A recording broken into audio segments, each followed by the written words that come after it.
We thank you, everlasting Father, for making us to put an end to the year 2021. Looking ahead as we move into 2022. Speak to us. Amen. Encourage us. Amen.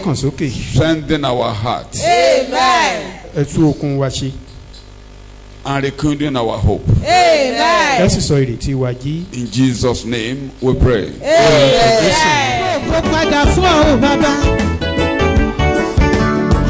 Jésù Kristi agbára wa.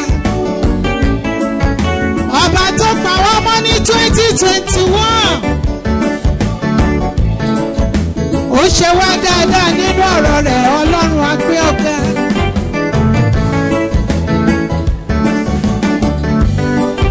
Ọlọ́run tó fò dídára tẹ́ wa lọ́rùn. Àwa fi gbogbo ògo àti ọlá fún ọ bàbá.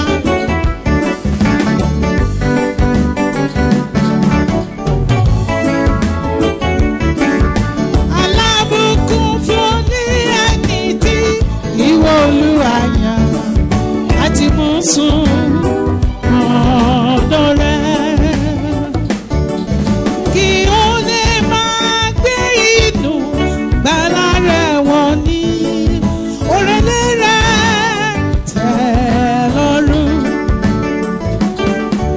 Alábùkún fún ní ẹni tí Olúwa yàn láti mú sùn.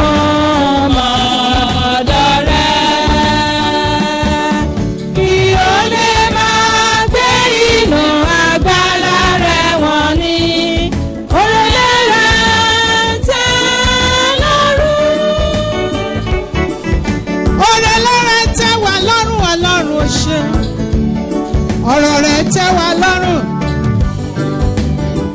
orúkọ rẹ̀ tẹ́ wa lọ́rùn Ọlọ́run, agbára rẹ̀ tẹ́ wa lọ́rùn bàbá. Alábùkún fún ní ẹni tí ìwọ Olúwa yàn láti mú sùn ọ̀dọ̀ rẹ̀. Kí ó lè máa gbé inú agbára rẹ̀ wọ̀n ní òrèlè rẹ̀ tẹ́ lọ́rùn. Ọlọ́run alábùkún fún ní ẹni tí ìwọ Olúwa yàn láti mú sùn ọ̀dọ̀ rẹ̀. Kí ó lè máa gbé inú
1 hour.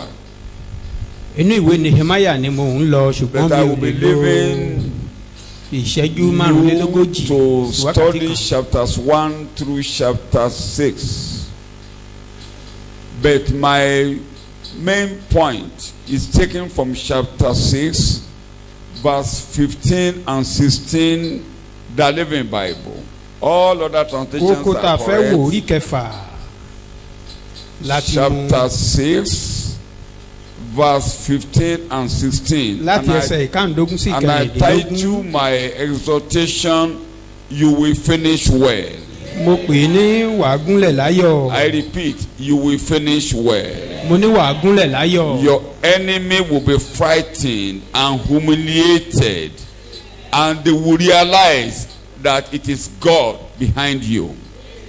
ẹ̀rù á bà àwọn ọ̀tá yín á sì dojú tì wọ́n wá sì wá rí i pé Ọlọ́run lọ látìlẹ́yìn wa. At the end of your journey, Lópin at the ìrìnàjò wa. end of all, lópin gbogbo your rẹ̀ enemy will be humiliated, á dojú tì àwọn ọ̀tá. and they will realize that somebody is behind you, wọ́n á sì wá rí i pé ẹnìkan wà lẹ́yìn wa. and that is the living God behind you. pé Ọlọ́run alààyè ló ti wà lẹ́yìn. You can read. Nehemiah 6:15, 15, 16. 16, the Living Bible, or The the wall. New Living Translation. The wall was finally finished Yes. in early September, Yes. just 52 days Just after we had 52 begun. days. You are reading. When our enemies and the surrounding nations heard about it, they were frightened and humiliated, and they realized that the work has been done with the help of our God. Say it loud. I will finish well. I will finish sọ wípé well. màá I gúnlẹ̀ will finish láyọ̀. well. I will gúnlẹ̀ finish láyọ̀. well. Once more, I will finish màá gúnlẹ̀ well. I will láyọ̀. finish And my well. success will humiliate my adversaries. àṣeyọrí mi á sì kó ìrẹ̀wẹ̀sì àti ìtìjú bá àwọn At the ọ̀tá end of the mi. day, it will be declared it is only God.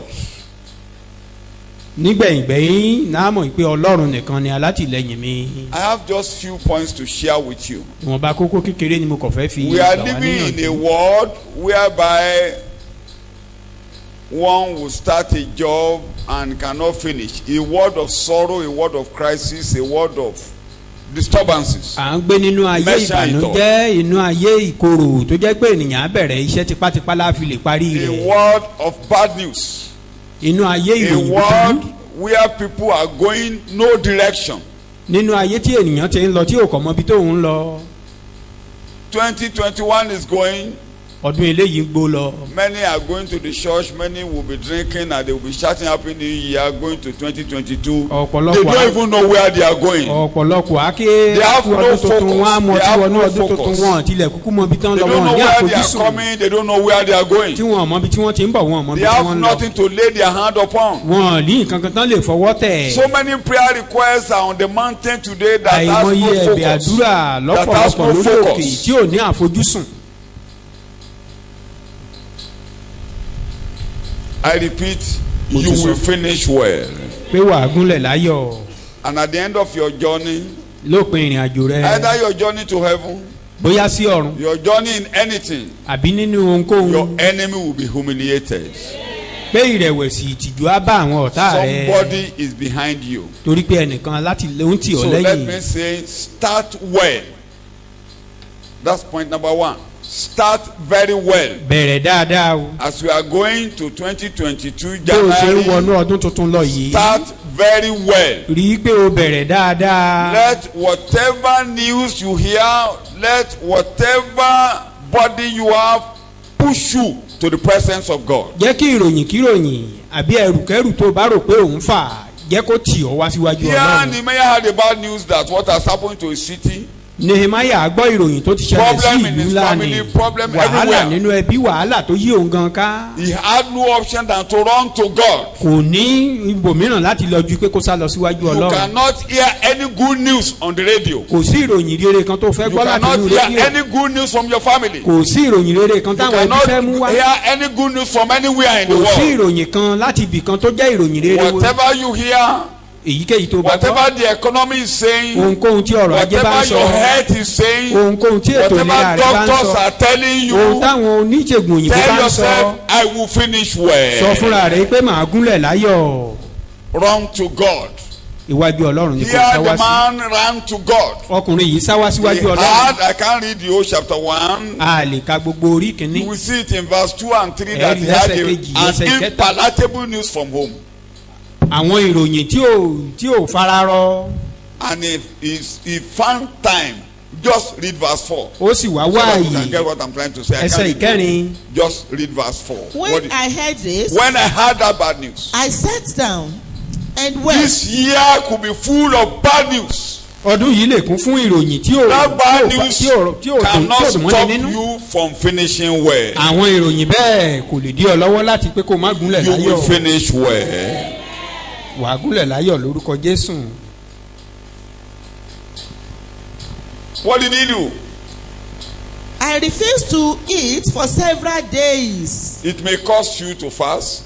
It may Ó lè cost you gbà ó not lè to là ọ́ láàwẹ̀ o. fast. But the greatest thing is start well. Start well. ṣùgbọ́n ohun tó ṣe Start pàtàkì ni well. pé Start in ìwọ the gan fúnra presence rẹ of ni pé o God bẹ̀rẹ̀ this ní rere January 1. Start Kó o your bẹ̀rẹ̀ níwájú Ọlọ́run. life. Start your life in the presence of tí God. ohun gbogbo bẹ̀rẹ̀ You organize níwájú your life in the Ọlọ́run presence of God. ṣàtúnṣe ohun gbogbo Put the níwájú past Ọlọ́run behind you.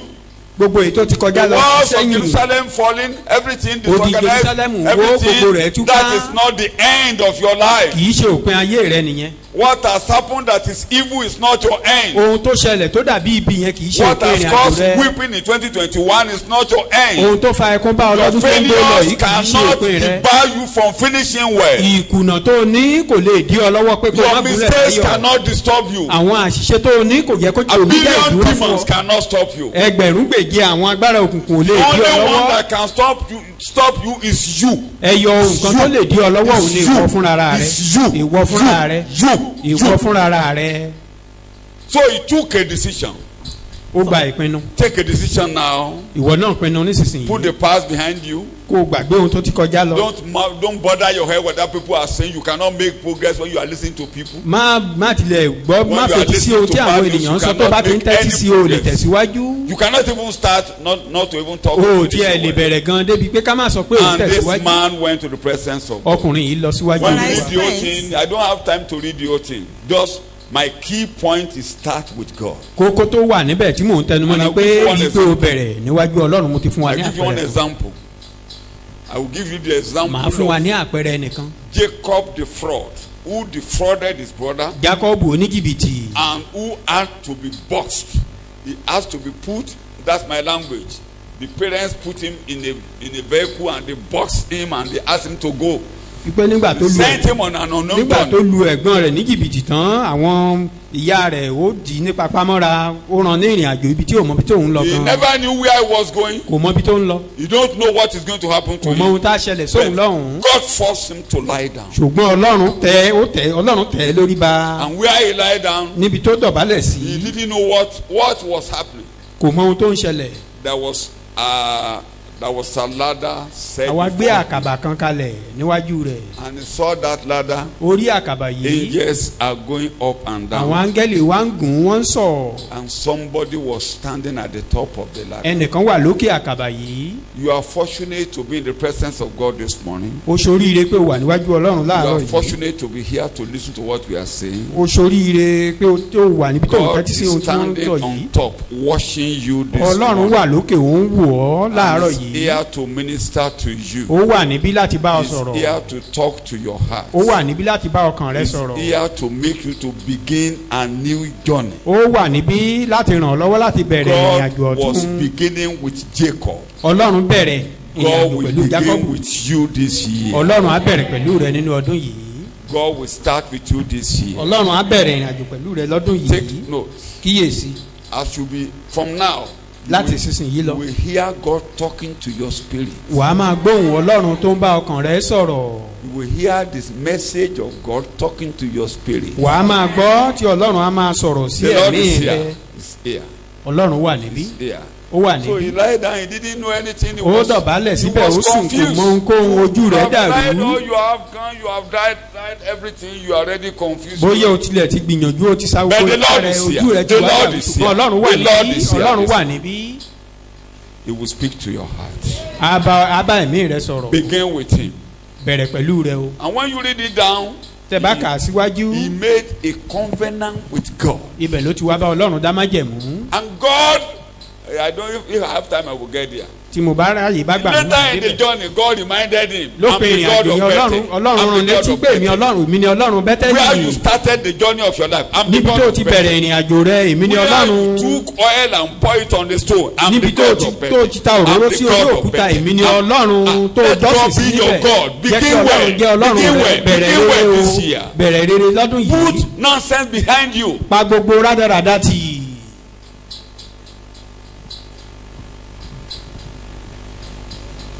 He lied down. He said, God. ó ní ọlọ́run And he talked to God. ó bá ọlọ́run sọ̀rọ̀ And níbẹ̀ God listened. ọlọ́run sì tẹ́tí sí And God promised him, ọlọ́run sì ṣèlérí fún I will go with you. màá bá ọ lọ This year, Lọ́dún yìí. God will go with you. ọlọ́run á máa bá ọ lọ The Lord will go with you. ọlọ́run á máa bá ọ lọ Just take time with God. ìwọ ni kó o wáyè pẹ̀lú ọlọ́run My greatest emphasis, àtẹnumọ́ mi tó le jù níbẹ̀ put all the news you are hearing behind you, all the eruption in your mind. mo ní gbogbo ìròyìn kíròyìn tó bá ń gbọ́ gbogbo tó bá ń dàrú dàpọ̀ nínú ọkàn rẹ lọ́rùn gbogbo ohun tó ti ń tiraka tó ti ń gbìyànjú tó ń kùnà You are human. Don't be ìyẹn ò ní proud. túmọ̀ ènìyàn Don't ni be ọ́ má pompous. You gbéraga are human. má gbéraga ènìyàn ni You are ọ́ human. ènìyàn ni ọ́ And you are dealing with human beings. o sì ń bá àwọn ènìyàn And rìn human beings pẹ̀lú cannot help you. It takes àwọn God. ènìyàn ò sì lè ràn ọ́ lọ́wọ́ ọlọ́run nìkan Men will fail you. ènìyàn kù ọ́ lọ́nà Men will fail you. ènìyàn kù ọ́ Your lọ́nà parents will even mislead you. àwọn òbí rẹ̀ gan lè ṣì ọ́ darí Rebecca will have spoiled his life Rebeka ni bàbá yé Jacob jẹ́ if not for God. tí ìbá ṣe ọlá ọlọ́run He would have been cursed. ìbá dẹni ẹ̀gún Because the man suspected that this was not Jacob, that this was not Esau. torí bàbá rẹ̀ ara fún yín pé kì í ṣe Esau lélẹ́yìí tí mò ń bá sọ̀rọ̀ yìí Had, let me use the language of lawyers. He Kí had, èdè àwọn he agbẹjọ́rò. had proofs beyond reasonable doubt. ó ní ẹ̀rí tó dá ẹ̀rí máa jẹ́ mi nìṣó He had proofs, evidences. ó ní àwọn ẹ̀rí máa This is jẹ́ the mi voice nìṣó of Jacob. ó ní ohùn Jacob ni mò ń gbọ́ yìí Bet. ṣùgbọ́n What is happening? kí ló ń ṣẹlẹ̀ This is gan-an the hand of Esau. ọwọ́ Ísọ̀ ni mo This dùn mú is the yìí smell of the clothes of òórùn Esau. ara Ísàwù ni mò ń gbọ́ yìí Who is behind this ta sin? ló wà nídìí ọ̀rọ̀ yìí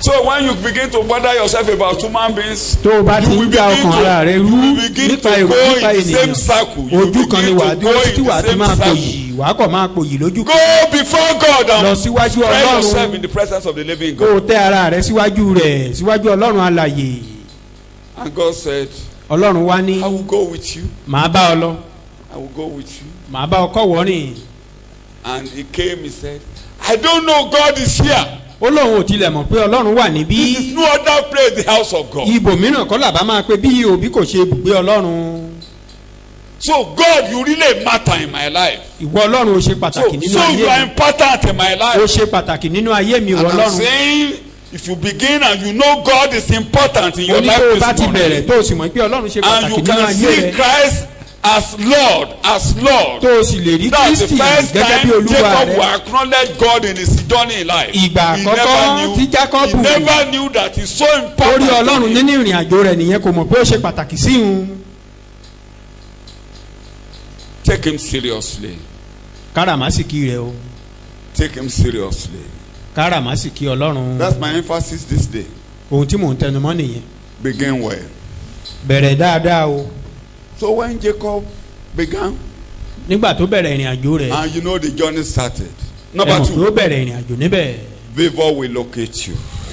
ojú rere á wá ọ rí I repeat, favor will locate you. ojú rere á wá ọ rí When Nehemiah started in prayers, nígbà tí Nehemiah bẹ̀rẹ̀ àdúrà rẹ̀ in chapter 2, when he got before the king, ní orí kejì nígbà tó déwájú he ọba got more than what he requested. ọba fún ju ohun tó béèrè fún lọ. He got more than what he bargained for. ju ohun tó béèrè fún la kó fún. He was only asking for. He was not even thinking of asking. It was so bad. Yeah. He has prayed about it, and when he got to the king said, "You are so sad. What's your problem? What's your problem?" ó ti gbàdúrà nípa rẹ̀ nígbà tó wájú ọba ojú rẹ̀ kò kábíyèsí ní kí ló ṣe lọ́tọ́jú rẹ̀ kò. mo tún ti sọ ojú rere awa oríṣẹ́. More than your prayers. ju àdúrà tó gbà lọ. ju èrò rẹ lọ. More than your expectations. ju èrò rẹ lọ. God will visit you. Ọlọ́run á bẹ̀ ọ́ wò. And he said, "What's your request?" kí ni ẹ̀bẹ̀ rẹ. I could travel to my home. mo fẹ́ lọ sí ìlú wa ni. And before he made request, the Bible says, kó tó parí ẹ̀bẹ̀ rẹ̀ gan-an. he offered his short prayer, a short prayer. ó kọ gbàdúrà kékeré kó tó máa béèrè lọ́wọ́ ọba. Don't take actions outside God. má gbé ìgbésẹ̀ kí ìgbésẹ̀ lẹ́yìn dẹ̀yìn Ọlọ́run o. He said, "I pray." It's one of the shortest phrases in the Bible I love. He said, àìkan nínú àwọn àdúrà kékeré when the king requested, and I pray to the God of heaven. Ọlọ́run sì gbàdúrà sí Ọlọ́run ọ̀run. The contents of the prayer we were not told. àmọ́ irú àdúrà tó gbà ní tòótọ́ o. But just grant me favour. ṣùgbọ́n And when the king replied, nígbà tí ọba sì dáhùn. he gave him letters. You all know the story. ó fún He gave him ìwé letters. àwọn ìwé. Things he did not request for. àwọn ohun tí ò béèrè fún They gan. gave him timber for the work. àwọn igi tá a lè lò Gave fún him iṣẹ́. all he needed to do the assignment. gbogbo ohun tí wọ́n nílò láti ṣe iṣẹ́ náà. All you will need for the rest of your journey. ohun tó nílò fún ìrìn àjò rẹ tó kù Ọlọ́run á fi lé ọ You are lọ́wọ́. in a place that is difficult. o wà ní ipò tó ṣòro nítòótọ́ ṣùgbọ́n bẹ̀rẹ̀ pẹ̀lú Ọlọ́run. He will give you all you need. ohun tó nílò gbogbo á fi lé ọ He will lọ́wọ́. answer the questions of your heart. àwọn ìbéèrè tó wà nínú ọkàn rẹ yẹn Ọlọ́run á dá ọ Lead you lóhùn. in the right way. á sì darí rẹ ní ọ̀nà Just tó tọ́. spend time with him. ìwọ ni Spend kó time. o wá àyè fún Don't Ọlọ́run. forget, that's my emphasis. mò ń Find tẹnu time mọ́ with him. wá Don't àyè deceive fún yourself. Ọlọ́run má tan ara rẹ jẹ. And my example, Baba Jacob left. Jacob kúrò nílé gẹ́gẹ́ bí mo ṣe ń sọ lọ. I used to say it. You will know mo máa ń that sọ níbí. getting to his uncle's house, dídé ọ̀dọ̀ ẹ̀gbọ́n ìyá rẹ̀. he could think that everything is rosy. ó lè ròyìn pé kóun máa gbádùn lọ There lókun. is no rosy journey in life. kò sí ìrìn àjò kan tó jẹ́ It tó is jádùn lọ títí only o. God. It is Ọlọ́run only nìkan God. Ọlọ́run It is only nìkan God. It is Ọlọ́run only nìkan God. There is Ọlọ́run no nìkan. rosy journey in life. kò sí ìrìn àjò kan tó dàbí ẹni pé ó rọrùn lọ bẹ́ẹ̀ títí. And getting there, nígbà tó he débẹ̀ recanted the story to make us to know that that's where I'm going. No, ibi tí mò ń lọ at the end nìyẹn. of your journey, pé lópin ìrìn you will àjò have wa a testimony. àálẹ̀ rí. At the end of this year, lẹ́yìn you will lópin have ọdún a yìí testimony màálẹ̀ rí. that it is God that has led you through. pé Ọlọ́run nìkan ló mú mi là á já. People will give God the glory on your behalf. Ọlọ́run àwọn ènìyàn á yin Ọlọ́run lógo nítorí tìrẹ. Your case will bring glory to God. ọ̀rọ̀ rẹ á mú ògo bá Ọlọ́run. So what did he do? kí ló ṣe. He got there. nígbà tó débẹ̀. When you look at chapter 31 from verse 7, tẹ́ ẹ bá wo orí he kọkànlélógún. said, your father Orí kọkànlélọ́gbọ̀n. he was telling his wives, Ó your ń sọ fún àwọn ìyàwó father rẹ̀. change my wages 10 times. ó ní ní ìgbà mẹ́wàá ni bàbá yín pa ọ̀yà mi dà. If he said yellow and tó bá ní pupa àti dúdú ni. your this, he will do this. There was a place. ibì kan tilẹ̀ wà. God stood behind it. He said, Ọlọ́run dúró tì í. when he said I was in a dream ó ní mo wà lójú àlá. and God showed me. Ọlọ́run sì fi hàn mí. I must read it. That's God. That's Ọlọ́run God. nìyẹn. God's favor will locate you. ojú rere Ọlọ́run á wá wa rí. Chapter 37. I'm only rushing through so that my points. Chapter 37, you can begin from say verse 10. orí Chapter kẹ 31. orí verse 10. kọkànlélọ́gbọ̀n ó sì ṣe ní láti àkókò ẹsẹ̀ tí àwọn ẹran ìkẹwàá. yún Yes. mo sì gbé ojú mi sókè Yes. mo sì rí ní ojú àlá sì kíyèsí àwọn òbúkọ tí ó ń gun àwọn ẹran jẹ́ onítòótòtó abilà àti alámì àǹgẹ́lì Ọlọ́run sì sọ fún mi ní ojú àlá pé Jákọ́bù èmi sì wí pé èmi nìyí ó sì wí pé gbé ojú rẹ sókè ní ìsìn kí o sì wò gbogbo àwọn òbúkọ tí ń gun àwọn ẹran tí ó ṣe tótòtó abilà àti alámì nítorí tí èmi ti rí ohun gbogbo tí Lábánì ń ṣe sí ọ. Mind you, God is watching. Ọlọ́run ń wò ọ́ o. God is watching. Ọlọ́run ń wò ọ́. Be diligent. Ṣe èyí tó tọ́. Be diligent. Ṣe èyí tó tọ́. Be serious. Don't wish hunt anybody. Má mú òun lóhùn Don't wish nípa hunt anybody. ẹnikẹ́ni. Be devoted. Má máa mọ́ṣọ́ má Be dedicated jẹ́. Ìwọ ni kò jọ̀wọ́ ara to rẹ the fún cause Ọlọ́run. of the journey to heaven. I'm coming Fún down ìrìn to my àjò point sí number ọ̀run. 2. Do the right thing. Ṣe èyí tó tọ́.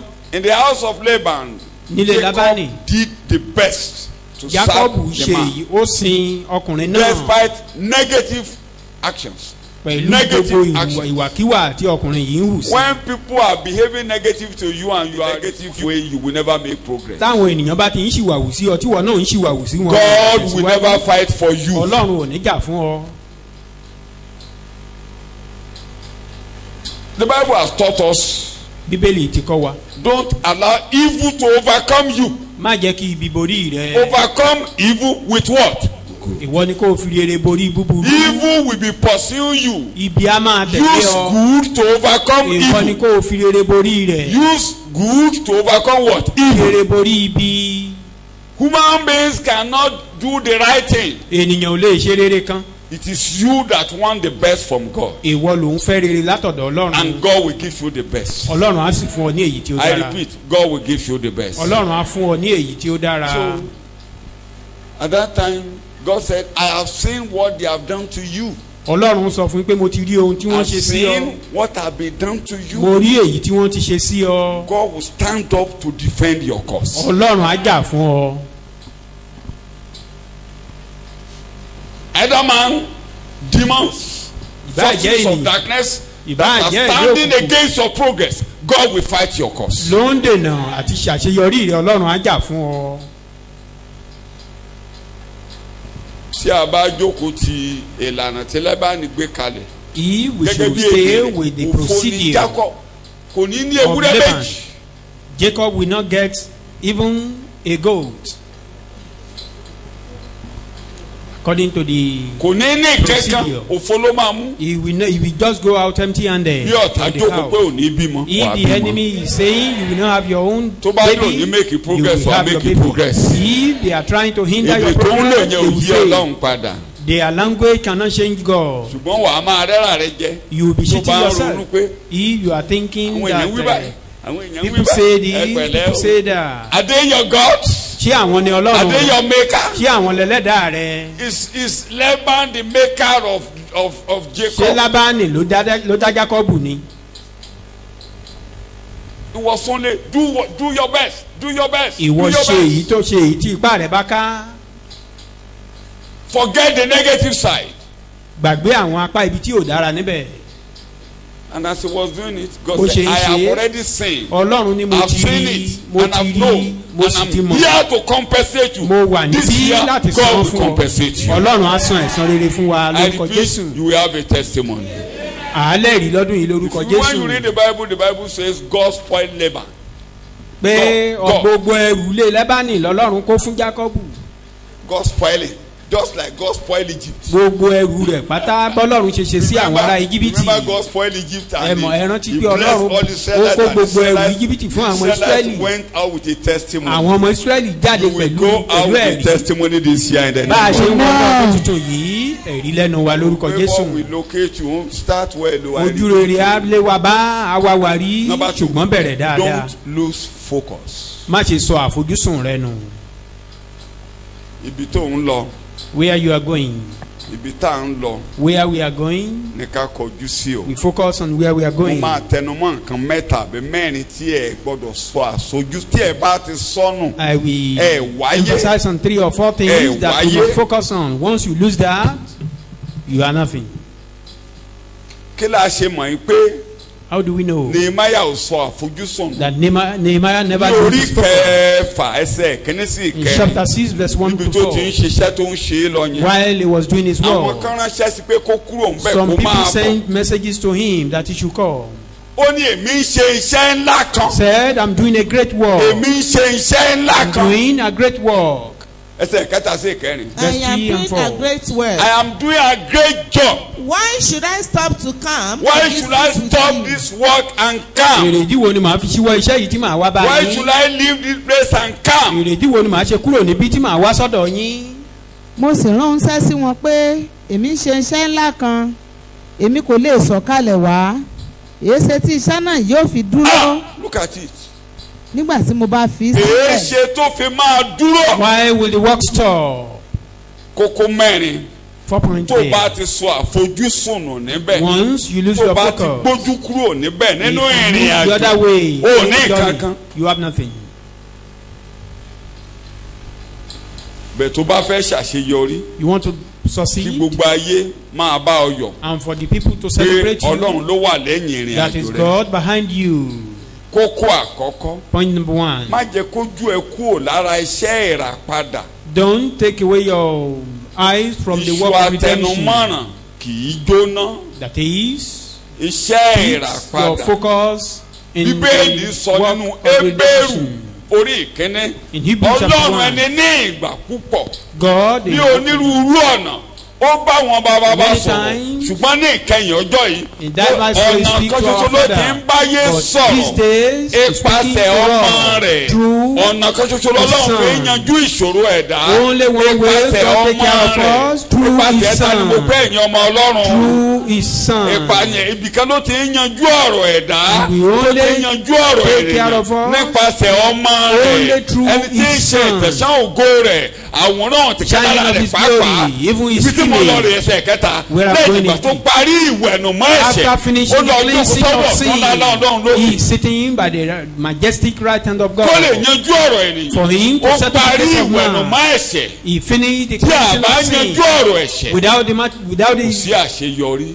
issue of sin being removed. tó no bá success. dìmọ̀ Jésù tó yanjú ọ̀rọ̀ ẹ̀ṣẹ̀. If you can cleave unto Jesus. ó jẹ́ kankan láì sí settle the Jésù issue of olùgbàlà. sin. You are nothing without Christ. tí a bá yọwọ́ ẹ̀ṣẹ̀ lọ́rọ̀ rẹ̀ ó lè ṣe. Without, if the sin is not removed from your life, you can't succeed.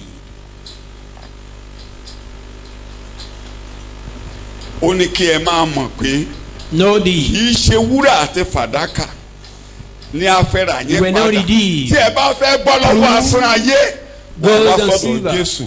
If you want to be free from the wastage of this world, come to Jesus. You are not redeemed tí ẹ̀yin jogún lọ́dọ̀ àwọn bàbá yín. from your vain character inherited from our ó lè máa kó bàjẹ́ jọ kó ló máa dà fún ọ. You cannot be gathering rubbish. inú ìbàjẹ́ là ti jáde tí a bá fa ọjọ́ níbẹ̀ ìrere kan ò lè jáde. If we ìrere are kan ò not drawn lè out jáde. of corruption, we can never see any good thing from it. No good thing can come out of corruption. ṣòwúrà àti fàdákà. Not Ní afẹ́ra yín silver padà. and gold. nínú ìwà asán yín. That is, we are not tí redeemed ẹ̀yin jogún from lọ́dọ̀ our àwọn vain kan ni wọ́n ti character jogún ẹ̀. inherited from Bàbá our ńlá. fathers. màmá àtàrà rẹ pélé ọmọ ọlọ́lá ọmọ ọlọ́run. Continue deceiving yourself that you are born with silver spoon in the mouth. You in must your mouth. know, recognize that you were redeemed from useless, fruitless useless life. way of living inherited by Way of tradition living. from your ayé tí ò ní forefathers. focus ayé tí ò níbi tẹ́ ẹ̀ ń rè. A life without focus, without Not ambition. with corruptible things such as So- silver and gold. iṣẹ́ tí olùgbàlà ṣe láti gbà wá. What our Tí a fi ń Savior kọrin, did to a save máa us. ké ẹnìkan ṣoṣo tọ́lọ́run dúró tì. The only person that God ó stood parí ìdájọ́ ó parí ìwẹ̀nùmọ́ ẹ̀ṣẹ̀. finished the cleansing of ó sin. parí ẹ̀ kò fi iṣẹ́ kan lẹ̀ fún ẹ pé And he kò finished sí kò ní everything. kó tú ẹ bọ́ He never kò leave béèrè anything kó for lọ́wọ́ you to rẹ̀. do. Not requesting for anything from you. máa gbàgbé o kò bá Don't nǹkan kan forget, lọ́wọ́ ẹ̀ he ìwọ never ló ń asked wá for o anything. He's only ìwọ looking for gangan you. ìwọ nìkan ṣoṣo kò You máa alone. ìwọ ló ń wá o You alone. kò sóhun tí mo mú wá mo rọmọ àgbélébùú mo wá kó dáṣọ bò mí mo wọ́ fún ìrànwọ́.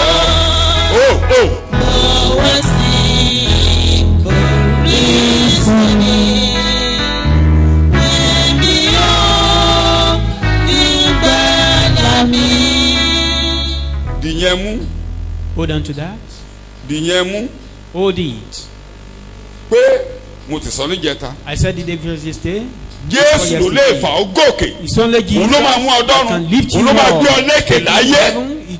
It will lift you up in this world. Ó wálẹ̀ kó fà ó gòkè. He came Ó wá down, sàlẹ̀ he kó fà ó humbled gòkè. himself for him Di ọwọ́ to rẹ̀ lift mú. us up. Má gbójú ẹ̀ Hold kúrò. on to his hand. Never lose your focus on him.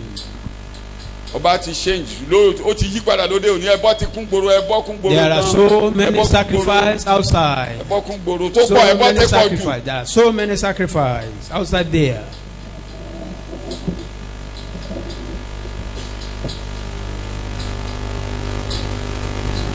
nítorí kálukú ń gbẹ́kẹ̀lé lónìí ti pọ̀ jù ó pọ̀ jù ó pọ̀ jù ó pọ̀ jù. What we depend on, what we trust on today are so many. Ọlọ́run dẹ̀ ìlú gan ń wọ ní kálukú. And God is just looking at every one of us.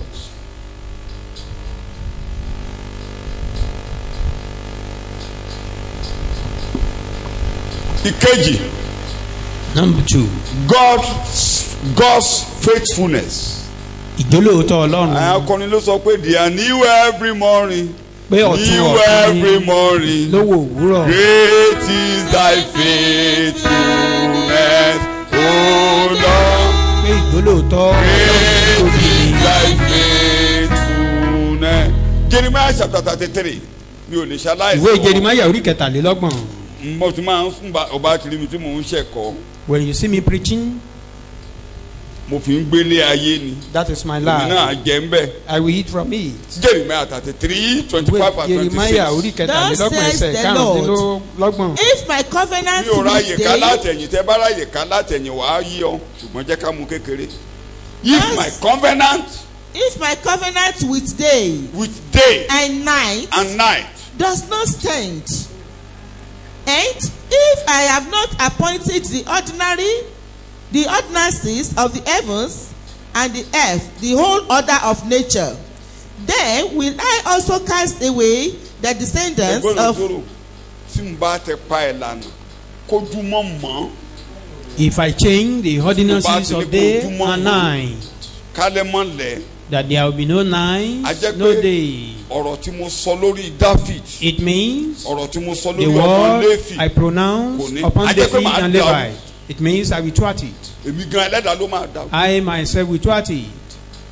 bẹ̀tún bá ti ní kójú máa mọ́ Otherwise, tí mo ní kójò máa rọ̀ if there are mo ní kó days, sùpá máa yọ rains, moon, ọ̀rọ̀ tí mo sọ lórí David the word I àti lórí ọmọ pronounce Léfì upon David and Levi, none of them will be moved. No change. mo ṣe ní kó má kó lọ́dọ̀ Jésù That is why I said, gbogbo òlérí don't tí a go away sọ from God. lórí ọ̀rọ̀ David ọ̀dọ̀ Jésù ló All the tẹ̀lé promises of Pé mo sọ God for pé- David came to fulfillment on Christ. a máa bí ọmọ kan That I said, a child will be born, máa gbé ìjọba lé èjìká rẹ̀ and the a máa government will gbórúkọ ẹ̀ be ní upon his shoulder, olùgbàlà and his name will be olùràpadà a Savior. pé màá ti pàṣẹ rẹ̀ gbá gbogbo ènìyàn là Through him, I will máa save gbé many. ìwo rẹ̀ sókè I will lift up his son, àfi tí ojú bá ti ní kójú mọ́ mọ́ except Fóun they ló yọ. fail to come up. ni mo ṣe máa dá ẹnikẹ́ni tó bá jókòó ti It is Jésù then olùgbàlà I will deny anyone that sits pẹ́ẹ́nì kan Christ. dúró tì í That someone is ó with dúró Christ, ti orúkọ is rẹ̀ with the name ó of dúró Christ, ti ẹ̀jẹ̀ is rẹ̀ with the ó blood of dúró ti Christ, nǹkan tí mo is sọ lórí with Jésù what I olùgbàlà pronounce ó on dúró Christ ti ẹbọ Jesus. Jésù nìkan Sitting with àfi tí mo the only sacrifice of èmi Christ, ẹlẹ́dàá ló máa except dàrú tó bá ti jẹ́ pé if I, ọkàn God, mi ò sí lọ́dọ̀ disorganize Jésù máa jẹ́ it. pé màá ní kójú mọ́ mọ́ If my mind is not on Christ, then I will disorganize ojú the tẹ other mọ́ thing. báyìí o The day break, ojú January ló mọ́ eventually. lọ o ti mọ́ tán báyìí The day will soon break. ojú January ti mọ́ báyìí The day will soon break. ayé rẹ ò lè dàrú Your life cannot be Ayé mi ò shattered. lè Tell dàrú. yourself, Ayé mi ò my lè life dàrú. can never be mo jókòó ti shattered Jésù olùgbàlà because I'm with Àbí dúró Christ tì o. Jesus. Stay with Him. olóòótọ́ nìyẹn That is wàá fẹ́ faithful. kábílì ò lè ká lọ wàá You máa want rí to read Bible, lóríṣiríṣi you see wàá máa fẹ́ faithfulness of God in the Bible, and your mind will be broadened. kí Ọlọ́run á yí ọ̀rọ̀ rẹ̀ kó akọ̀rọ̀ rẹ̀ jẹ́ That God will swallow His words. No.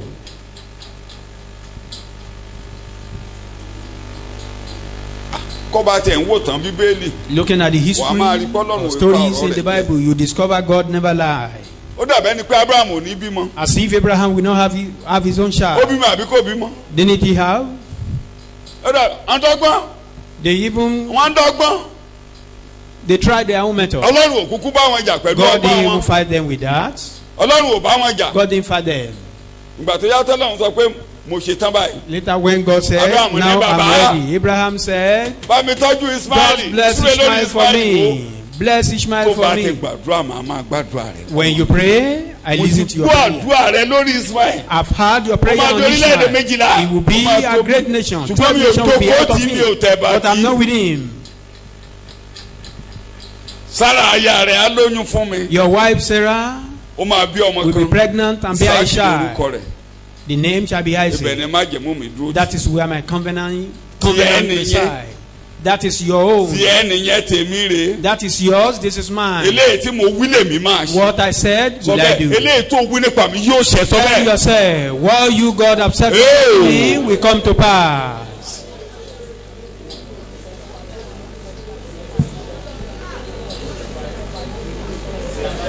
Say amen to that. Ó Amen. tẹ̀ sọ. Èmi náà ò fún lọ́mọ. He even Ọlọ́run ní said, kó máa bọ̀. I'm the one Ṣé o who lè failed kà? to give a child. God called him. Gbogbo ẹ̀yàn ó dàbí Me. ẹ̀tàn. Look at Ó heaven. dàbí pé wọ́n ń tàn. It's like star. All those things seems like deceit. Ọlọ́run tó dá sédánwò. God Ó ní kó lọ fi rúbọ fóun. tried to tempt him after the child to make him as an offer. If you don't to learn God. to give, you can't be blessed. Tá a bá kọ́ bá a If ṣe God fún ni has given, àlìdẹ́ni if what God ìbùkún. gives to you, you cannot release. You can't Tí move tó forward. o bá lè You cannot nǹkan move tọ́lọ́run fún forward. wa tá a bá lè fún àwọn ẹlòmíràn a lè You tẹ̀síwájú. cannot release what God has given to If you. you cannot give out what God has Tí given you, ọ̀pọ̀lọpọ̀ òbí ti ń dáná lórí ọmọ nìyẹn. that is where some parents put themselves Àwọn in trouble ìyàwó on mi their àbúrò children. sínú ilé mi lánàá. I was praising God on that with my wife Anna and yesterday. Elkanah released Samuel. They released Samuel totally. Anna Wọ́n jọ̀wọ́ túlẹ̀ Samueli tó kù. pátápátá porogodo. Kì í ṣe ẹsẹ̀kẹsẹ̀ ni wọ́n bímọ márùn-ún. Wọ́n It's not túlẹ̀ immediately they have ọjọ́ ló five ni wọ́n lọ children. ọbẹ̀ tí wọ́n lọ They go there, wọ́n júlẹ̀ they pátápátá. surrender Samuel for God. God gave them 5. Ọlọ́run sì fún wọn ní márùn-ún. Wọ́n júlẹ̀. They Wọ́n surrender kúlẹ̀ him. tí gbogbo ọmọ yòókù ń dá sánilé Élì. All Wọ́n those júlẹ̀. children of Wọ́n lọ sórí Eli are eékún. becoming Ìwọ ni nothing. mo fi ọmọlé lọ́wọ́. But And to God rose God in they heaven. hand over the child. Ọlọ́run pa ọkàn rẹ̀ mọ́. God keep his heart. Láàárín gẹ̀dẹ̀gẹ̀dẹ̀ ìdílé yẹn, In the corruption of that family, ó dá yàtọ̀. it was peculiar. Ọmọ gbàdúrà kábí kẹ́mọ́kù kẹ́mọ́kù For him not to die, kẹ́mọ́kù that is, kẹ́mọ́kù. Wọ́n ní òní jẹ́ òkú. are you the one that will prevent the child not to die? And look at God. Máa wo Ọlọ́run. God kept him. God kept the boy. God kept the boy. Ọlọ́run pa God kept ọmọ the boy. mọ́, ó pa á mọ́. Láàárín àwọn ọmọ tó ń fi àmúga gbẹ́ran. In the midst of those boys that use Tí wọ́n sọ ẹbọ long Olúwa for dasán. to they render the sacrifice of Christ of God useless. He gave the sheep. Take Ó it. fi fún Ọlọ́run.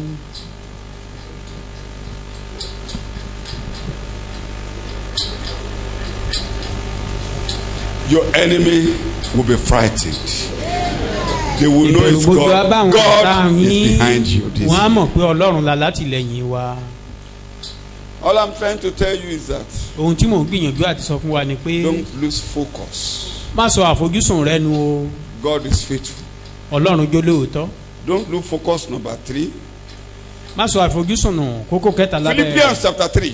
ìwé Fílípì orí You kẹta can read from verse 16 láti I ẹsẹ̀ have to read that. kẹrìndínlógún. because the world is changing and Torí changing. pé ayé ń yí Begin padà from ó ń verse yí. 16. Philippians Philippians 3:16. you are kìkì reading. pé Kìkì pé ibi tí a ti dé ná níbi tí a dé nínú ìrìn àjò. ẹ jẹ́ kí a máa rìn ní ojú ọ̀nà kan náà. So kọ́ ọba àti mọ́rin ojú ọ̀nà àgbélébù. You don't tread the path of the Àgbélébù cross. ní mo ní bá lọlé. Kò tún sọ̀nà mìíràn mọ́. Bó o bá fẹ́ o ti tó. Máa kọ́ nílé. Máa kà. kí a ní èrò kan náà. ará ẹ jùmọ̀ ṣe àfarawé mi Bí tí mò ń lọ lẹ́ńdẹ̀ yìí. ẹ sì ṣe àkíyèsí àwọn tí ń rìn bẹ́ẹ̀ àní bí ẹ ti ní wa fún àpẹẹrẹ nítorí ọ̀pọ̀lọpọ̀ ní ń rìn nípasẹ̀ àwọn ẹni tí mo ti wí fún yín Ayé rẹ̀ ò ní pa nígbàkúùgbà. Ọlọ́run lẹ́kún lọ́dún yìí o. Amen. May your life not Ayé rẹ̀ ò ní kó bànújẹ́ bá wa òjíṣẹ́ Ọlọ́run. Your life will Ayé not àwọn kan ń kó bànújẹ́ bá Bring ministers of God.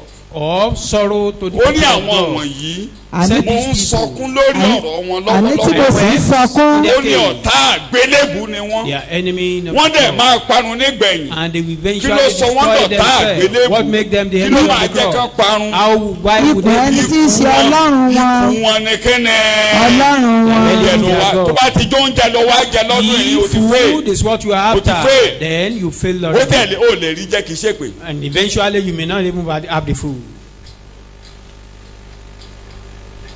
tí kù ló ṣòro gbogbo bí lọ́rùn ìwọ oúnjẹ dé gbogbo nǹkan ọ̀nàkọ́nà ló You ti can lè locate jẹun food anywhere, you can eat anywhere.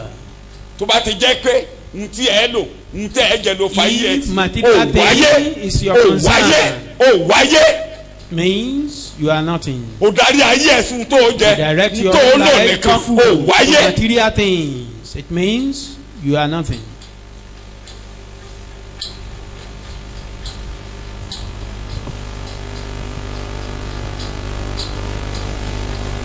ibi tá à ń lọ Where we are ó ní going, ìlú ìbílẹ̀ wa ń bẹ níbo ó láwa ń fojú sọ́nà fún olùgbàlà we are looking forward to our Savior.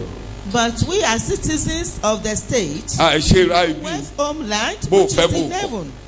àmọ́jọ́ tán máa gbé ẹsẹ̀ náà pọ̀ tí mọ́ Whether you like it or not, nobody knows his own day. tán bá ráyè gbé ẹsẹ̀ If they have time to put you into the shattered brass or vehicle, ibi tá à ń lọ ni kò fojú sí be focused is what we are saying. tó bá ti ṣe yẹn lọ́dún yìí If you do that this mo year, tún tẹnu mọ́ ayé yóò bá ọ yọ̀ o people will Amen. celebrate you. ayé yóò bá ọ yọ̀ o. People will celebrate Amen. you. àwọn nǹkan kan wà tó so márìn àjò wa lọ sílé There are some things that attach to our journey to heaven. tí a bá ti yẹsẹ̀ lórí ẹ̀ kò lè Once rọ̀ wá we lọ́rùn are moved from pásọ̀ there, mi ló ń pè ó ní it may not be easy. we will be moving in a circuit bí ìránṣẹ́ àwọn Ọlọ́run ṣe kankan ń so sọ márìn níbí àjò wa, àná fundamental ìjẹta pé principle. akọ̀ máa yípo ṣé àmọ́ pé mo ní kó o bẹ̀rẹ̀ dáadáa dáadáa. báyìí I'm saying Ó you máa should ń start rọrùn. well. àdúrà January ọ̀sẹ̀ kan January gan a sì máa gbà The Ṣùgbọ́n prayer lẹ́yìn of the January first nǹkan, week. fundamental principles of our journey Àwọn ohun tó ṣe kókó nínú Discipline ìrìn àjò yourself. wa. Kíkó ara ẹni tó a máa níjànú. ní time pẹ̀lú Ọlọ́run nígbà Having time with God tó a máa lè always. ka Bíbélì Having time for Bible reading. tó a máa jókòó lábẹ́ ẹ̀kọ́ Sitting fundamental under the principles sermon. of our journey Àwọn ohun tó ṣe kókó tó ṣe of our pàtàkì assignment nínú ìrìn àjò. kó o lè Nínú fi ẹnu ara ẹ iṣẹ́ sọ̀rọ̀ wa. rere fáwọn ẹlòmíì For us to preach the gospel torí for òun ẹni others. tọ́lọ́run á lò fún ẹ You don't know whom God will use for O you. mọ̀. You don't know. ó mo dẹ̀ fẹ́ kó o mọ̀ dáadáa I want you to know inú this. iṣẹ́ ìránṣẹ́ ló ti lè dáa fún ẹ It is in the gospel that it ìgbà can be tó bá well ti with you. gbọ́wọ́ ẹnìkan sókè Ọlọ́run á When you gbọ́wọ́ ẹ lift somebody's sókè hand up, Are then you God will listening lift to you me? up. Ṣé ń gbọ́ mi? that is the fundamental principles of our calling do it well. Àwọn Those fundamental pàtàkì principles. ìpè wa ká ṣe é bó ṣe kó yẹ. ka Bíbélì kó gbàdúrà Bible reading, kó wà ní fellowship prayer, kó lọ fún being in the evangelism fellowship, ibikíbi tó bá wà the share the evangelism, gospel share the wherever you gospel find with yourself, share the gospel with people. someone. Lift somebody's hands up. Ká gbé ọwọ́ ènìyàn they are sókè. fundamental Àwọn they are fundamental nǹkan tó ṣe pàtàkì tó ṣe kókó nínú fundamental tó bá ti ìrìn fi rere. ṣeré If you tó play bá with ti them, fi ṣeré you play with jẹ́ kí them. mo ti sáré díẹ̀ bó ló ń lọ Where are you going? where are you going.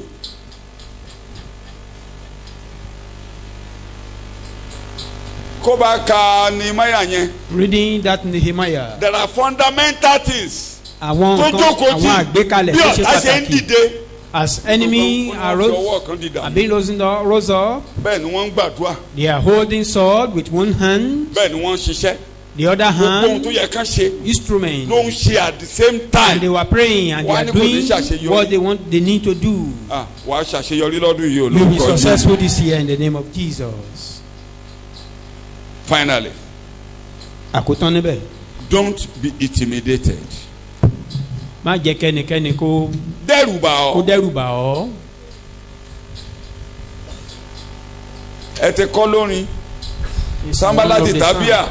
gbogbo àwọn tó ránṣẹ́ sí Nehemiah Sanballat and Tobiah. wọ́n ní kó wá All that same message to Nehemiah. ẹ̀yin aríran gbogbo ẹ̀yin tó jẹ́ pé This year, inú ìran wòlíì ilẹ̀ ti jáde tẹ́ ẹ̀ bá those ṣọ́ra who came out ẹ of ṣọ́ra mo máa mú kí lọ. the vision of the mo prophet, Ọlọ́run I'm sọ̀rọ̀ warning nínú you. ìran àtàlà. I know God do Mo speak Bíbélì lọ́lọ́run. through vision and dream, but God is gbogbo with ẹ̀yin the tó jẹ́ Bible. pé inú All those who àwọn èké wòlíì ilẹ̀ ti dìde dàgbà. that you tẹ́ ẹ̀ you bá are ti brought bára up in yín you are those- going back to the place. prophet, you don't take care of yourself, you will eventually return to that. wọ́n lọ rẹ́ǹtì wòlíì wọ́n rẹ́ǹtì wòlíì. They hire a prophet. kò ní túmọ̀ sí Nehemiah. It has no meaning to Nehemiah. ní kájọ lọ pàdé ká lọ gbàdúrà. With that we should Ó lé mi. meet to pray. ó lè yàn bí èmi a máa sá. He said, should people like me should run away? anything that makes you to be afraid. Ohunkóhun tó bá ti dẹ́rù wá bà ọ́, tó lé ọ níwájú olúwa that send you tó lé ọ away from nídìí the iṣẹ́ presence of ìránṣẹ́ God, tó lé ọ send nídìí you away ìpè from rẹ the ministry, ọjọ́ èṣù ló ti send you wá. away from your calling.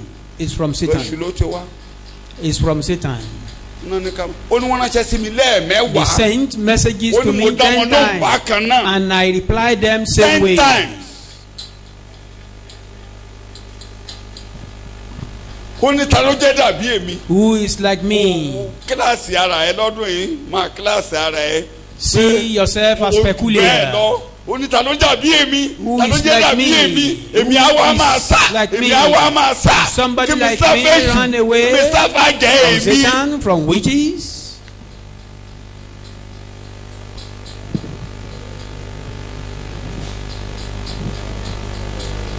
aládẹ́rùbà ọ́. àwọn èèyàn aforíṣiríṣi terrify you. Some people will show you.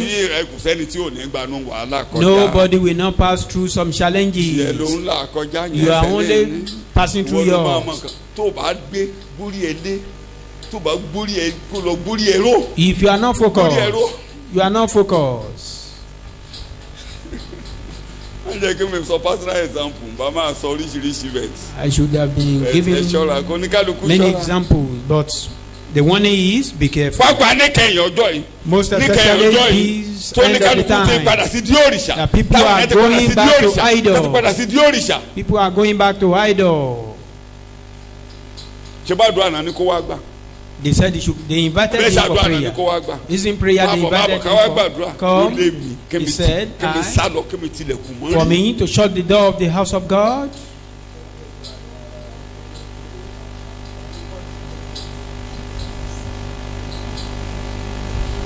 àwọn kan mẹ́rin wà tí a jù lọ bí oní ìrere. There are so many things we are higher than. ẹnu lásán lẹ́yìn pé pé ọmọ náà làwọn ń ṣe nísinsìnyí. Or do you think it's just a play for us to say we are child of God nínú ayé now? làwa ṣe rí. That how Christ ṣé ẹnu lásán God, he says this word, that is what we are. àwa ni Ọlọ́run jókòó tì. That God is sitting with ó us, ṣí wa nípò sínú ìjọba akẹ́ni. translating us ṣe ará ọ̀run lórí ilẹ̀ ayé. this word to the kingdom of Eh?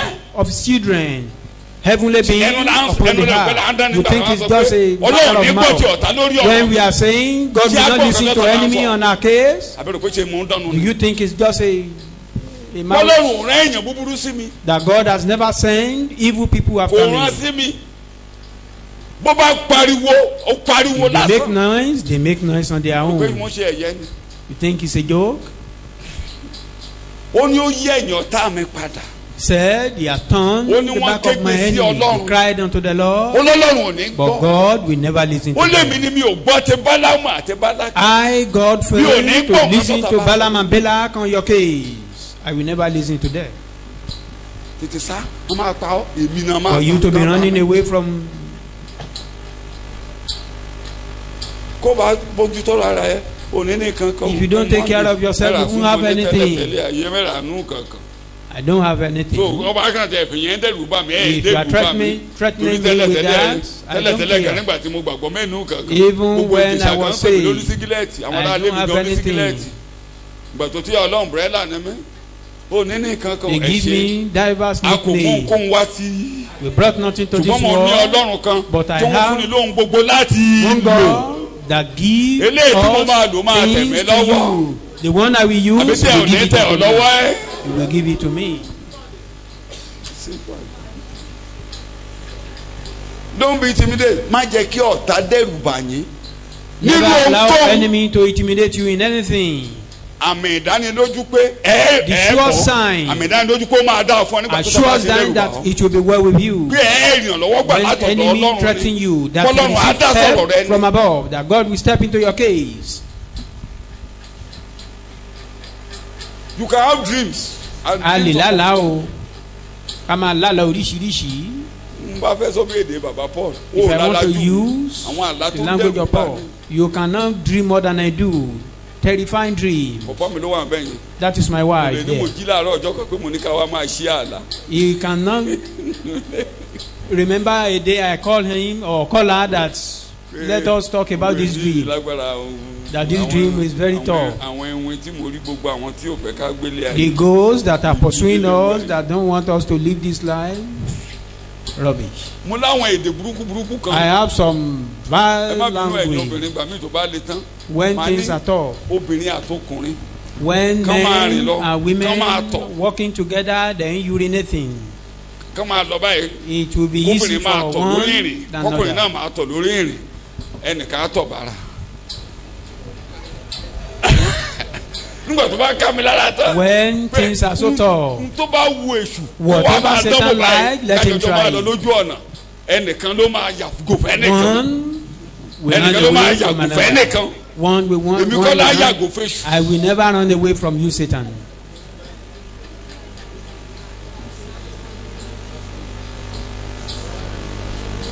Mo ti fi ń jọ́sìn lẹ́nu ọjọ́ mẹ́ta yìí, mo jọ́sìn débẹ̀ ni. I Ọmọ got mi wá there sọ́fíìsì mi. during worship. Wá sọ́fíìsì mi ló wá ní kí n bá òun gbàdúrà mo á ní ẹ̀. Somebody Mo came náà to rẹ my ni mo office ti fi ń that I should jọ́sìn pray inú for him. I ilé. said, I'm still worshiping on your Mo fi ń case. I jọ́sìn inú told. ilé nígbà tó ń gbanú wàhálà kọjá. When he was Mo ní passing òní through sọ. some Ẹ mọ̀ challenge, tún bá sọ. Mi ò fẹ́ lẹ́fẹ̀ẹ́ we kẹ́. know it if I mention it, but I won't Mo ní mention mo it. fi jọ́sìn. Said Mo I ní máa worship ṣeré ẹ. God. Go and Máa ṣeré go and do ẹ. your Mo ní own. ọ̀rọ̀ rẹ mo ti fi jọ́sìn darí. Máa ṣeré ẹ. Mo ní now nígbà mo á dúró báyìí mo ní now mo ní ṣé Sátánì ni wọ́n porúkọ ẹ̀ mo tún lo èyí While I was in prayer mo ní mood, tó bá jẹ́ èṣù ni said, ọ́ if tó you bá are jẹ́ being ènìyàn ni ọ́ Satan, if you ó are yá being- báyìí nínú now ìyá start in this káwa day. àmọ́ ẹni tí Let's know ó jura lọ which one is mo ní a máa ń better. lo léde We do use a gbàgbé language ìtàbá fẹ́ mọ̀mọ́kúmu lọ́nà oko when you want to bring Affectable on for hold, tó bá lọ ní dọ̀tí awesome. alẹ́ ní jura ti gbéra jẹ́ That the greater one that swallow the minor. ẹnìkan gbẹ́ ẹnìkan jẹ ọ̀pá kan gbé ọ̀pá mi.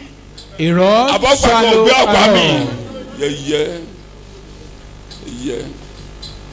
Jẹ́ kẹ́ pedán. Let them try. Ọlọ́run fún ara ẹ̀ ẹlẹ́dàá pedán. God himself, the great Ló fi ọkàn wá ṣe magician, bùgbé. is dwelling in us.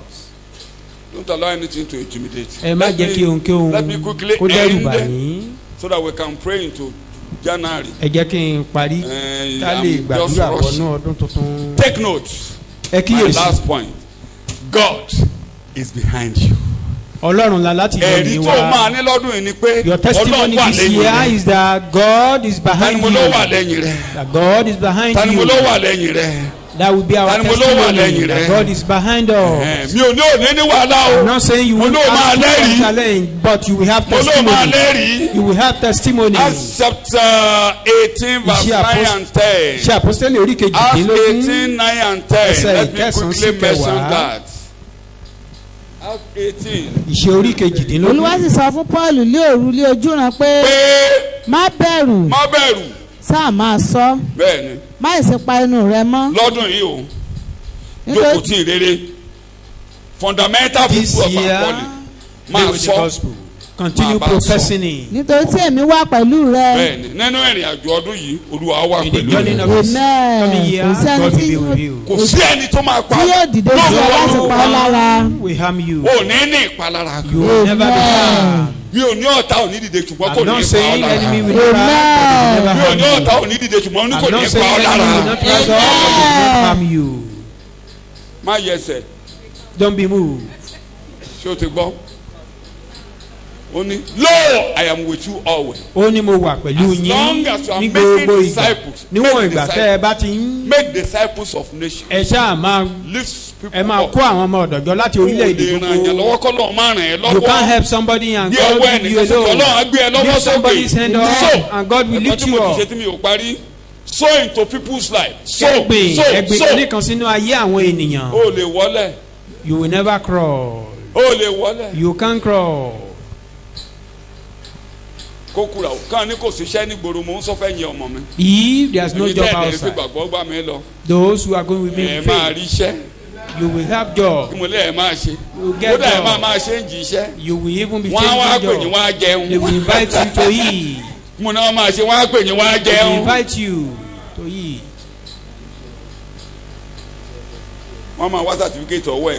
You'll be looking for a certificate. Amen. They will say that they are looking for you. There will be so many people and they will just pick you out. Amen. Sow into people's life. Gbìn sínú ayé àwọn ènìyàn.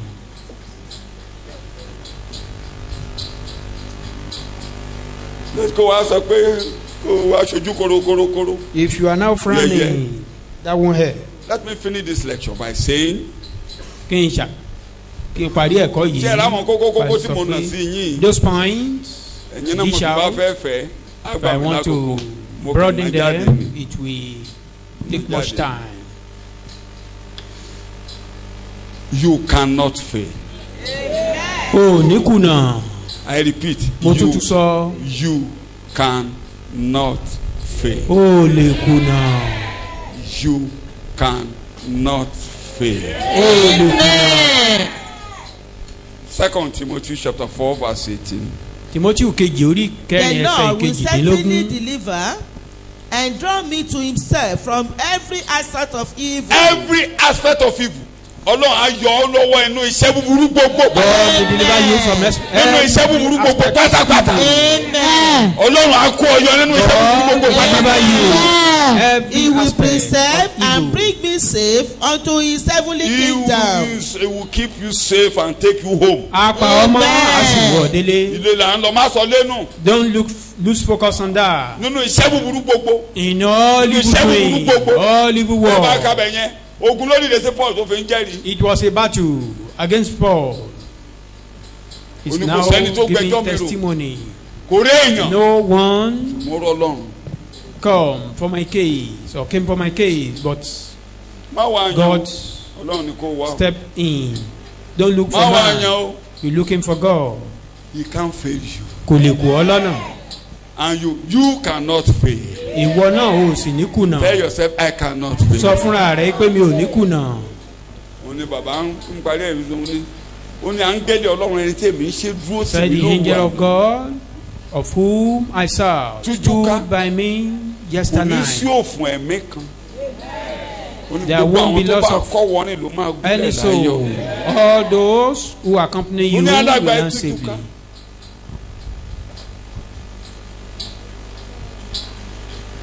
So keep up your courage, men, for I have faith, complete confidence in God, that it will be exactly as it was told to me. See what I told you, that is what is happening to you. Let's go on our knees. Start well with God.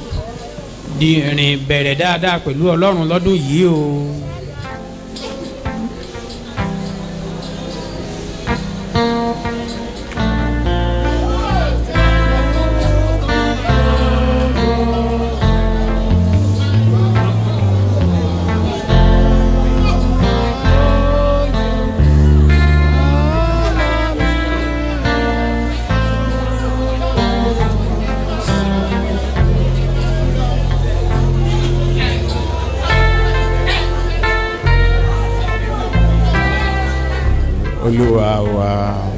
In Jesus' name, our Lord, we pray. Hallelujah!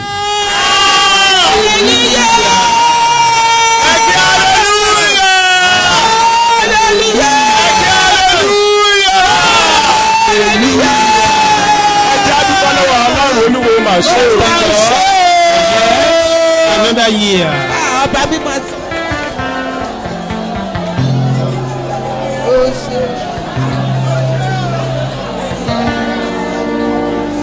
Olúwo ṣe o.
thank you. Jésù mà ṣe o. Lord, we thank you. Ẹ kí hallelujah.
of the Lord.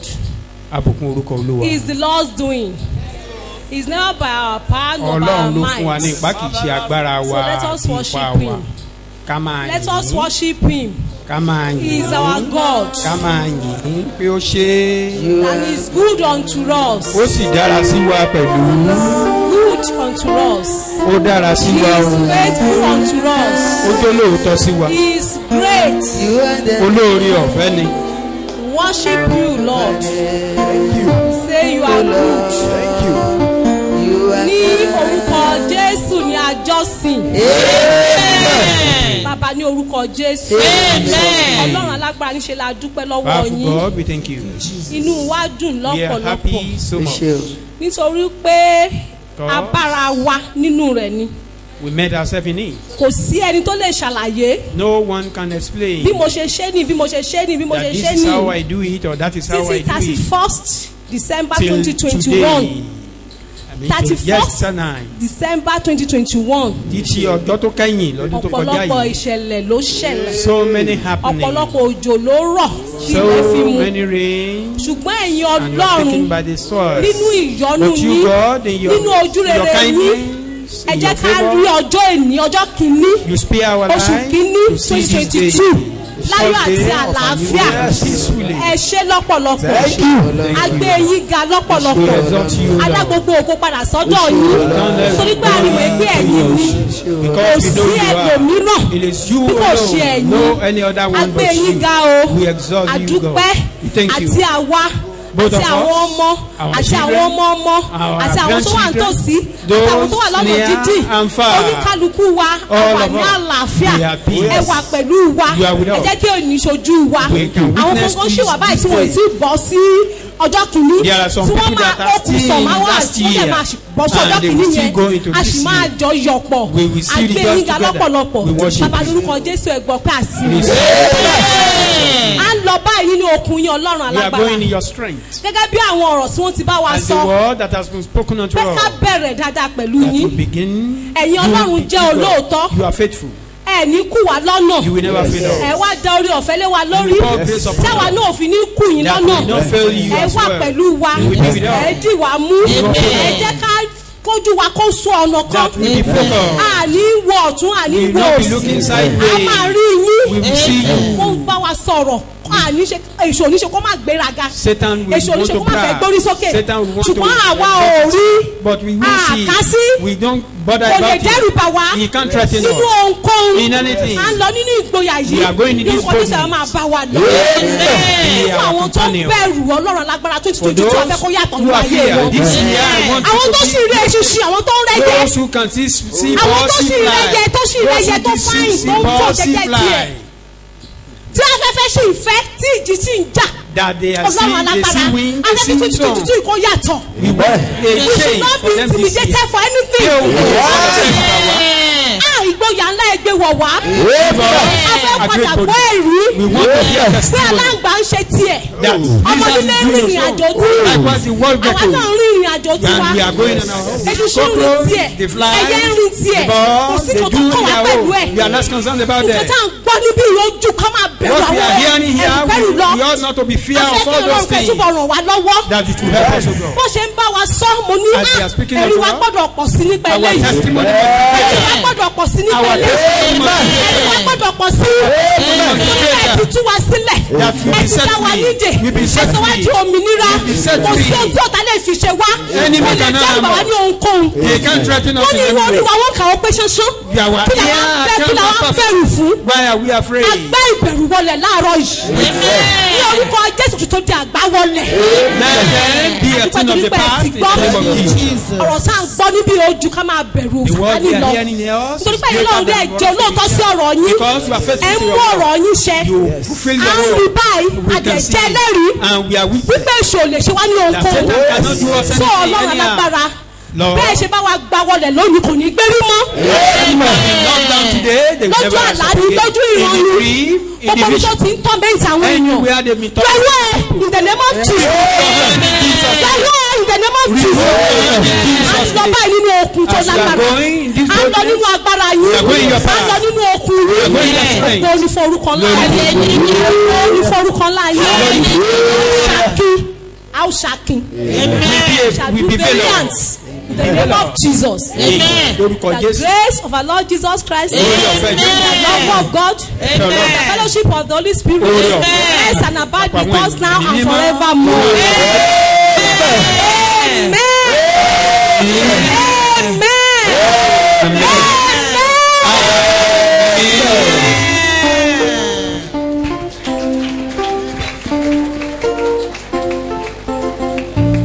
Ọjọ́